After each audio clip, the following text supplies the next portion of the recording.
जय हिंद, वंदे मातरम। स्वागत है आप सभी का आपके अपने यूट्यूब चैनल जी के जी एस के भंडारा पर। साथियों, आज के इस वीडियो में आरपीएफ कांस्टेबल और आरपीएफ एसआई में पूछे जाने वाले जी के जी एस के महत्वपूर्ण 50 प्रश्नों के पूछे जाने वाले उन्हीं 50 प्रश्नों को आपको लगातार प्रैक्टिस सेट करवा रहा हूँ, क्योंकि इन्हीं प्रश्नों से आपका सिलेक्शन होगा। और कोई भी सब्जेक्ट आपका सिलेक्शन में इतना अहम योगदान नहीं देगा जितना जी के जी एस देने वाला। और जी के जी एस में आप 50 प्रश्न जब ही कर पाओगे जब आप लगातार प्रैक्टिस सेट करोगे। तो आपको मैं अपने यूट्यूब चैनल पर लगातार प्रैक्टिस सेट करवा रहा हूँ जी के जी एस की, जो आपके एग्जाम की दृष्टि से बहुत ही ज़्यादा महत्वपूर्ण है।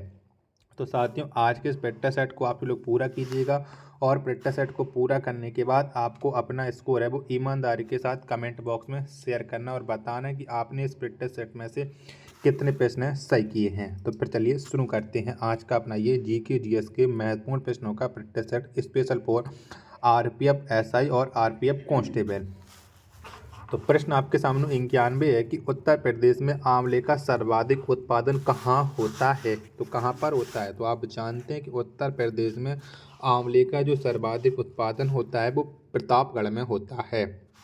91 का राइट आंसर है ऑप्शन संख्या बी, इस प्रश्न का राइट आंसर हो जाएगा।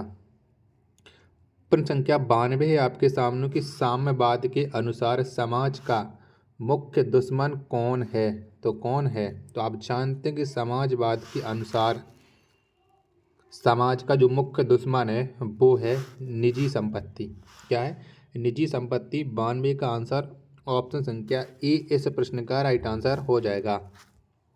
प्रश्न संख्या 93 आपके सामने कि एकाधिकार शब्द किससे संबद्ध है। तो किससे संबद्ध रखता है ये एकाधिकार शब्द? तो ये पूंजीवाद से। किससे? पूंजीवाद से इसका संबंध है। 93 का आंसर है ऑप्शन संख्या ए, इस प्रश्न का राइट आंसर हो जाएगा। चलिए, अगला प्रश्न है आपके सामने। प्रश्न संख्या है 94 की ऊपरी लागत का आशय उन खर्चों से है जो।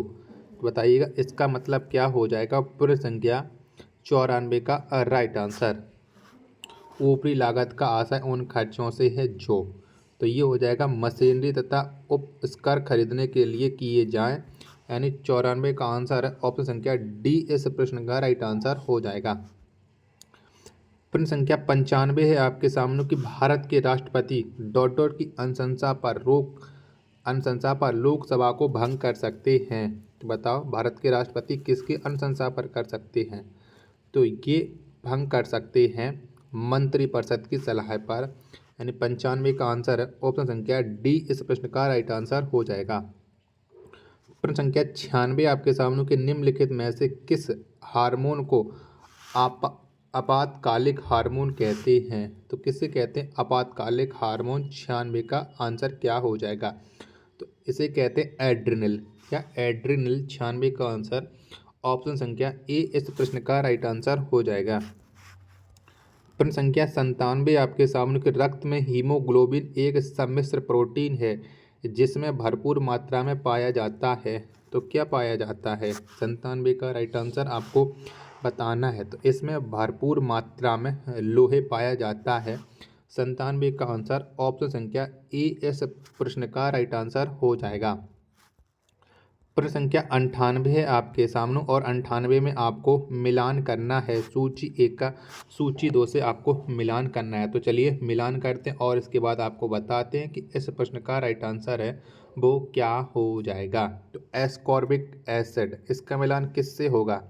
तो इसका मिलान हो जाएगा विटामिन सी का, ये रासायनिक नाम है। तो ए का मिलान हो जाएगा 4 के साथ। क्लोरोफिल, तो क्लोरोफिल क्या है? तो क्लोरोफिल होता है प्रकाश संश्लेषण, इसका मिलान हो जाएगा 1 के साथ। कैरोटीनॉइड, तो इसका प्रयोग इसका मिलान किससे होगा? तो इसको मिलान होगा समक से, यानी सी का मिलान हो जाएगा 2 से। और सुपर ऑक्साइड डिम्स्टेस, तो इसका मिलान हो जाएगा एंजाइम से, तो 3। यानी 41 23 जौन से विकल्प होंगे वह इसका राइट आंसर हो जाएगा। 41 23 ये है ऑप्शन संख्या सी। सी इस प्रश्न का राइट आंसर हो जाएगा 98 का।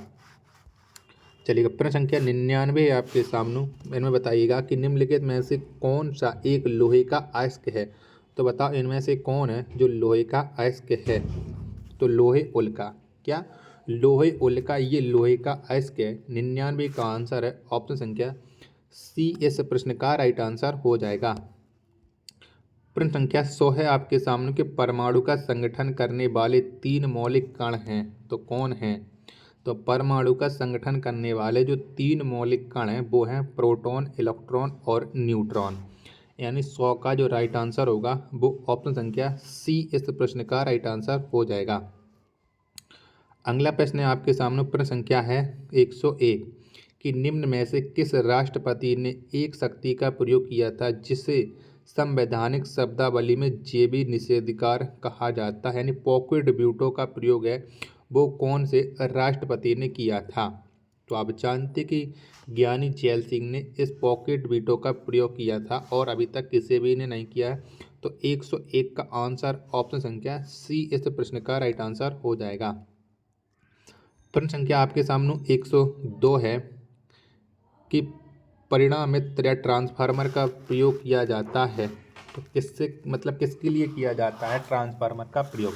तो एसी वोल्टता को बढ़ाने के लिए ट्रांसफार्मर का प्रयोग किया जाता है। 102 का आंसर है वो ऑप्शन संख्या ए इस प्रश्न का राइट आंसर हो जाएगा। प्रश्न संख्या 3 है 103 है आपके सामने, किस मंडल को विश्व के उत्कृष्ट कालीन उद्योग का केंद्र माना जाता है? तो कौन से मंडल को माना जाता है? तो विश्व के उत्कृष्ट कालीन उद्योग का केंद्र ये मिर्जापुर को माना जाता है। 103 का आंसर है ऑप्शन संख्या ए इस प्रश्न का राइट आंसर हो जाएगा। चलिएगा अगला प्रश्न है आपके सामने, प्रश्न संख्या 104 है कि 1 जूल 1 के बराबर होता है। तो 1 जूल किसके बराबर होता है? तो आप जानते हैं कि 1 जूल है वो 1 न्यूटन मीटर के बराबर होता है। 104 का आंसर है ऑप्शन संख्या ए इस प्रश्न का राइट आंसर हो जाएगा। प्रश्न संख्या 105 है आपके सामने कि सूर्य के चारों ओर घूमने वाले पृथ्वी के लिए कौन सा बल जिम्मेदार है? तो कौन सा बल जिम्मेदार है? 105 का राइट आंसर क्या हो जाएगा? तो सूर्य के चारों ओर घूमने वाले पृथ्वी के लिए जो बल जिम्मेदार है उसका नाम है गुरुत्वाकर्षण बल। कौन है? गुरुत्वाकर्षण बल है। 105 का आंसर है ऑप्शन संख्या डी इस प्रश्न का राइट आंसर हो जाएगा। प्रश्न संख्या 106 आपके सामने कि वर्णांता का दोष किस लेंस के प्रयोग द्वारा दूर किया जा सकता है? तो कौन से लेंस का प्रयोग करके हम इसे दूर कर सकते हैं वर्णांतता? तो इसके लिए हम कोई भी लेंस का प्रयोग नहीं कर सकते हैं, ठीक है। 106 का आंसर है ऑप्शन संख्या डी इस प्रश्न का राइट आंसर हो जाएगा। प्रश्न संख्या आपके सामने है 107 कि भारत का नियंत्रक एवं महालेखा परीक्षक निम्नलिखित का एक मित्र एवं मार्गदर्शक होता है, तो ये किसका होता है? तो भारत का जो नियंत्रक एवं महालेखा परीक्षक है वो लेख लेखा समिति का में एक मित्र और मार्गदर्शक होता है। 107 का आंसर है ऑप्शन संख्या डी इस प्रश्न का राइट आंसर हो जाएगा। प्रश्न संख्या 108 है आपके सामने कि बहुत उच्च तापमान को मापने के लिए हम प्रयोग करते हैं, तो हम किसका प्रयोग करते हैं?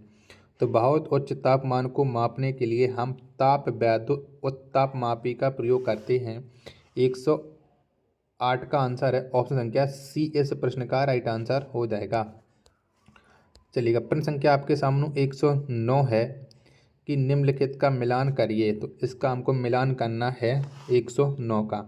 चलिए मिलान करते। साथियों अभी तक आपको ये प्रैक्टिस सेट पसंद आया तो प्लीज़ आप वीडियो को लाइक ज़रूर कर देना।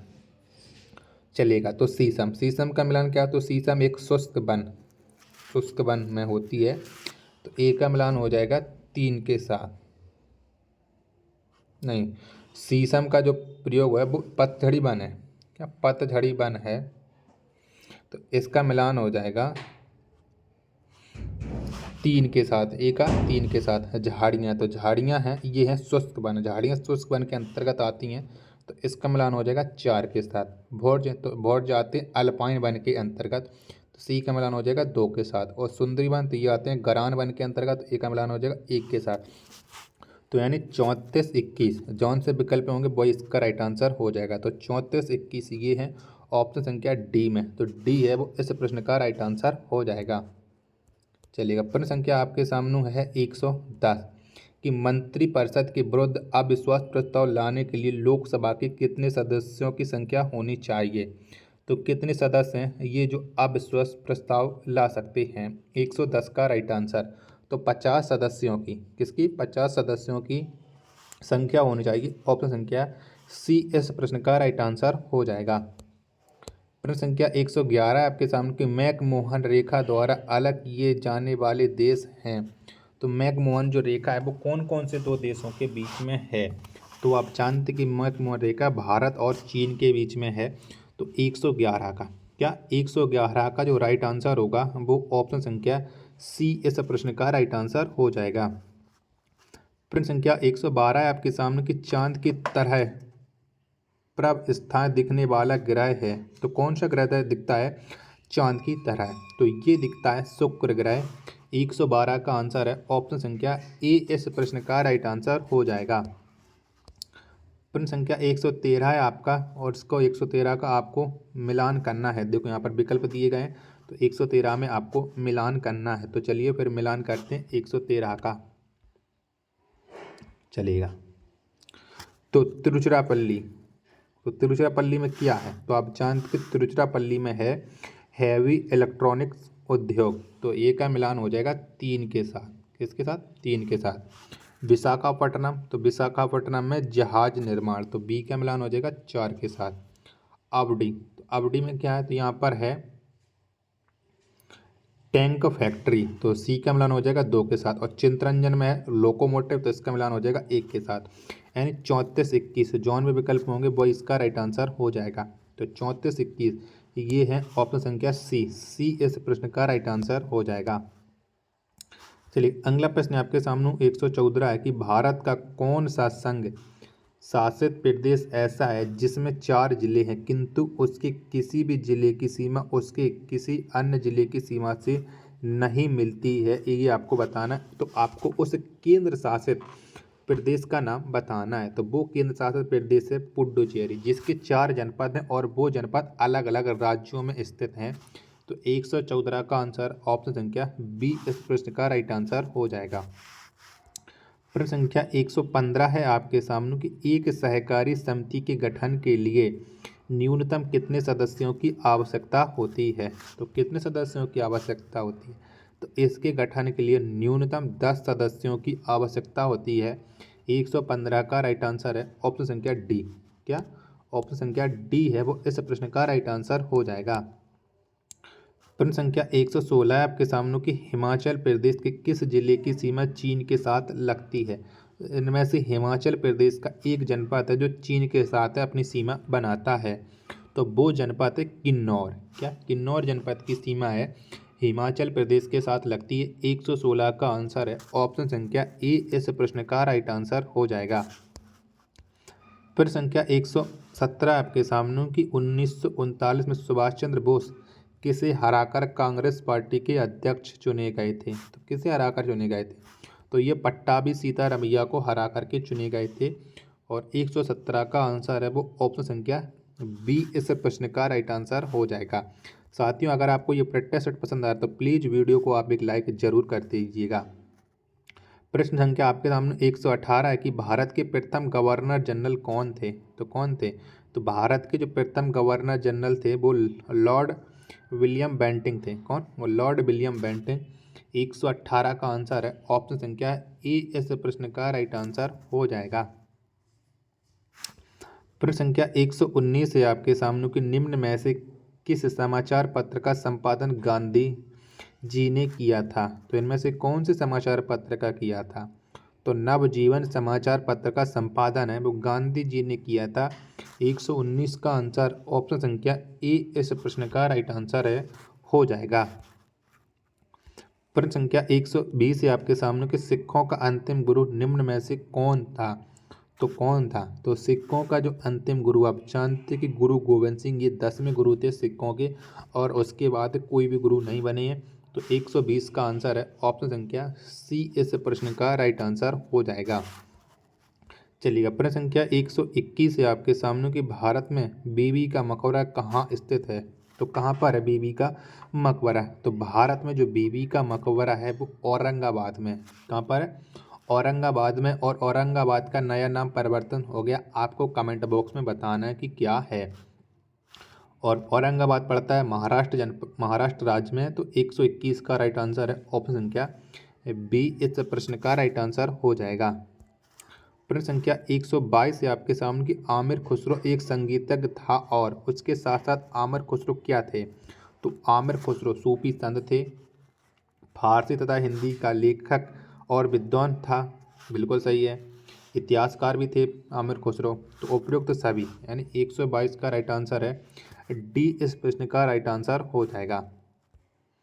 प्रश्न संख्या 123 है आपके सामने कि नालंदा विश्वविद्यालय को नष्ट करने वाला मुस्लिम आक्रमणकारी था। तो कौन से मुस्लिम आक्रमणकारी ने नालंदा विश्वविद्यालय को नष्ट किया। तो ये नष्ट किया था मोहम्मद बिन बख्तियार ने। कौन?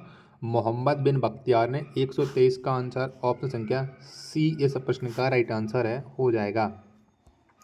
चलिएगा प्रश्न संख्या 124 है आपके सामने कि निम्नलिखित में से किसको अपनी विजयों के कारण भारत का नेपोलियन कहा जाता है। तो किसे कहा जाता है भारत का नेपोलियन, ये आपको बताना है। तो आप जानते हैं कि भारत का जो नेपोलियन है वो समुद्रगुप्त को कहा जाता है। 124 का आंसर है वो ऑप्शन संख्या डी इस प्रश्न का राइट आंसर है हो जाएगा। चलिएगा प्रश्न संख्या 125 है आपके सामने कि सिंधु घाटी सभ्यता में कालीबंगा निम्नलिखित में से किसके लिए प्रसिद्ध है। तो किसके लिए प्रसिद्ध है कालीबंगा, ये आपको बताना है। तो जो कालीबंगा है ये प्रसिद्ध है मिट्टी के पात्र के लिए। 125 का आंसर है ऑप्शन संख्या डी इस प्रश्न का राइट आंसर है हो जाएगा। तो साथियों आज के इस प्रैक्टिस सेट में इतने ही प्रश्न। अगर आपको ये प्रश्न पसंद आए हो तो वीडियो को आप लाइक कर देना और चैनल को आप लोगों ने अभी तक सब्सक्राइब नहीं किया होगा तो चैनल को आप लोग जरूर सब्सक्राइब कर लेना। मिलते हैं अपन नेक्स्ट वीडियो तथा नेक्स्ट प्रैक्टिस सेट में, तब तक के लिए धन्यवाद। जय हिंद।